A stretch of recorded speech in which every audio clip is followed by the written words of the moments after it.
जीवन में सत्संग बहुत जरूरी है, लेकिन दुनिया में दो तरह के लोग हैं।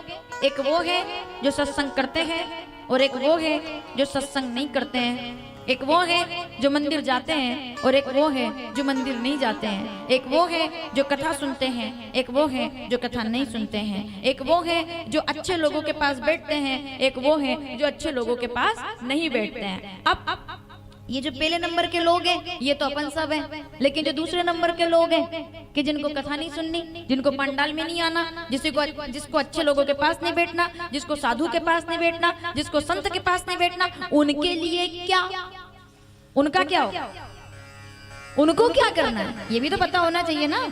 आपके दिमाग में भी सवाल होगा ये कि हमारा एक लड़का कथा में आता है, अगला कथा में नहीं आता, हम उसको हाथ पकड़ के लाते हैं तो भी नहीं आता, हमको छोड़ के दरवाजे पे चला जाता है।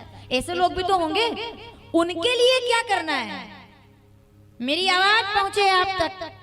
जीवन में सत्संग करना बहुत जरूरी है, लेकिन मैं तो कहती हूँ कि सत्संग नहीं भी करोगे तो कोई बुराई नहीं है। अगर आपको जीवन में कथा नहीं भी सुननी है तो मत सुनिए। आपको सत्संग नहीं करना है आप मत कीजिए। आपको अच्छे लोगों के पास नहीं बैठना है आप मत बैठिए। आपको अच्छी संगति नहीं करनी आप मत करो, आपका कोई नुकसान नहीं है। मेरा जवाब अगर बुजुर्गों तक पहुंच जाए, युवाओं तक पहुंच जाए, सुनना जरा, अगर मेरी बात आप तक पहुंचे तो समर्थन करना वरना मत करना। आपके जीवन में सत्संग नहीं भी होगा तो कोई बुराई नहीं है। जो लोग सत्संग नहीं कर सकते वो ना करें, लेकिन केवल इतना सा कष्ट जरूर कीजिएगा कि अच्छे की संगति नहीं करो तो कोई बात नहीं, अपने आप को किसी बुरे की संगति करने से बचा लेना तो आपको सत्संग करने के बराबर पुण्य प्राप्त हो सकता है। सत्संगति ज्यादा जरूरी नहीं है, कुसंगति से बचना सबसे ज्यादा जरूरी है।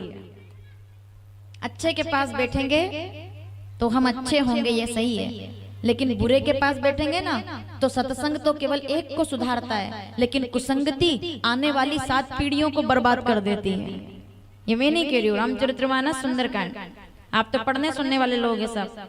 45वां दोहा, तीसरी चौथाई, ये सब चौपाई आप पढ़ लें और इनमें सार लिखा हुआ है। और ये चौपाई आप लोगों ने सुनी होगी कि भलू बरबास नरक कर ताता। क्या चौपाई है ये, बुजुर्ग लोगों ने सुनी होगी ये।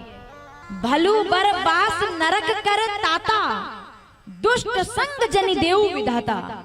एक बार नरक मिल जाए तो हाथ जोड़कर स्वीकार कर लेना, लेकिन कुसंगति स्वीकार मत करना, क्योंकि नरक में तो केवल खुद को यातना मिलती है, लेकिन अगर कुसंगति हो गई ना तो आने वाली 7 पीढ़ियां भी सिर झुका करके चलने को मजबूर हो जाती है। इसीलिए कुसंगति से बचना ज्यादा जरूरी है। ठीक है माता, अपने बच्चों को बताना, युवाओं को बताना कि भाई तुमको मंदिर नहीं जाना तो कोई बात नहीं, मेरे संस्कार अगर ये नहीं है कि तू मंदिर ना जाए ठीक है मत जा, लेकिन खुद को मधुशाला में जाने से बचा लेना तो तुझे मंदिर जाने और नहीं जाने में ज्यादा फर्क नहीं रहेगा। अगर तू चरणामृत नहीं ले रहा तो कोई बात नहीं, लेकिन तू शराब का प्याला पकड़ने से पहले खुद को रोक लेना तो तुझे चरणामृत लेने के बराबर पुण्य प्राप्त हो जाएगा। अगर तू अच्छे के पास नहीं बैठ रहा तो ठीक है, पर तू किसी बुरे के पास बैठने से बच जाएगा तो शायद तुझे सत्संग के बराबर ही पुण्य मिल जाएगा, क्योंकि तेरा जीवन धूमिल तो नहीं होगा कम से कम। राजा परीक्षित कहते हैं जीवन में सत्संग से ज्यादा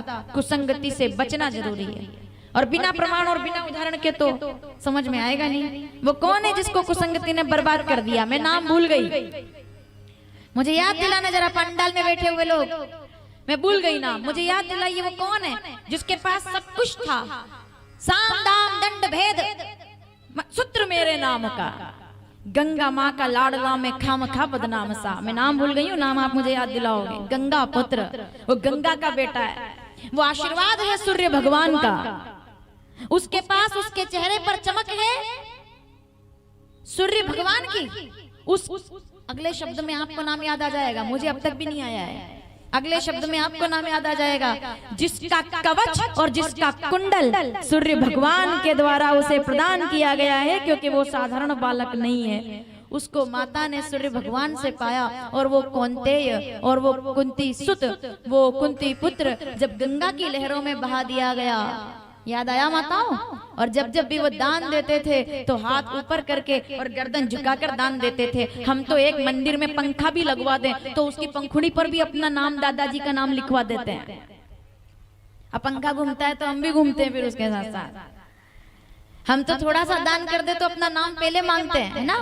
लेकिन वो जब दान करते थे तो वो क्या कहते थे कि देने वाला और है जो देते रेत दिन रेन, लोग भरम हम पर करे तासे नीचे नैन। मैं देने वाला कौन हूँ? देने वाला तो भगवान है, वो सूर्य पुत्र। माताओं नाम याद आया? साम दाम दंड भेद सूत्र मेरे नाम का, गंगा माँ का लाडला में खाम खा बदनाम सा। कौरवों का हो के भी, कौरवों का हो के भी, कौरवों से हो के भी कोई कर्ण को ना भूलेगा, जाना जिसने दर्द मेरा कर्ण कर्ण बोलेगा। वो गंगा पुत्र, वो कवच कुंडल वाला, वो दानवीर, मतलब हर प्रकार का गुण है उसके अंदर। धनुष उठाता था तो कन्हैया कहते थे पार्थ सावधान, सामने राधेय खड़ा हुआ है। ये तो समय कम है अपने पास, वरना कर्ण ही काफी है कथा करने के लिए, चर्चा करने के लिए। सावधानी से थोड़ा सा सुन लेना बस, फिर मुझे सुदामा जी तक आपको लेकर जाना है। तो वो जब रथ में बैठता था अर्जुन, तो भगवान कहते थे सावधान पार्थ, सामने राधेय खड़ा हुआ है, गंगा पुत्र है, कर्ण है सामने, उसको हराना तेरे बस में नहीं है। तो गोविंद साथ में थे तो अर्जुन जीते हैं, वरना तो जो ताकत जो बल कर्ण के पास था वो शायद पार्थ अर्जुन के पास भी नहीं था। ये साक्षात ये अर्जुन साक्षात, जो कि धनुष जब धारण करते थे तो धरती कांपती थी, लेकिन जब कर्ण धनुष उठाते थे तो ब्रह्मांड कांपता था, क्योंकि कर्ण ने धनुष उठाया। तो अब आप कहोगे कि सब कुछ अच्छा था, फिर गलती क्या हुई? एक ही गलती हुई, पिता सूर्य जैसे, माता कुंती जैसी, भाई पांडव जैसे, सब कुछ बढ़िया। गंगा की लहरों में बच्चा जन्म लेते ही, प्रकट होते ही गंगा की लहरों में बह करके आया है। जब दानवीर इतना बड़ा है, इतना शूरवीर है, तो गलती क्या हो गई? तो जब वो बाण लगा और मरने लगे कर्ण, जब जीवन समाप्त होने लगा, तो कन्हैया सामने आ गए और कर्ण ने पूछा कि प्रभु मेरा दोष क्या था? तो भगवान कहते हैं कि तेरी गलती ये नहीं थी कि तू पांडवों के साथ नहीं रहा, तेरा दोष ये था कि तुझे धर्म का साथ नहीं देना था, तो कोई बात नहीं, लेकिन तू अधर्म के पाले में खड़ा था, इसलिए तेरा सर्वनाश हुआ है। काश कि तू धर्म के साथ खड़ा रहता तो आज तेरी ये गति नहीं होती, क्योंकि तू इसके लायक नहीं था, तू इस मृत्यु के लायक नहीं था। कर्ण, मैं तुझे व्यक्तिगत रूप से पसंद करता हूं, लेकिन तेरी कुसंगति ने तुझे मारा है, अर्जुन ने तुझे नहीं मारा। कुसंगति इंसान को बर्बाद करती है, इसलिए संगति का ध्यान रखें। और जो संगति में रहता है, सत्संग जरूरी नहीं, कुसंगति से बचना ज्यादा जरूरी है। राजा परीक्षित कहते हैं सत्संग ने मेरा उद्धार किया, लेकिन मैं कुसंगति से बच गया, ये मेरे लिए कृपा हुई। बोलिए परीक्षित जी महाराज की।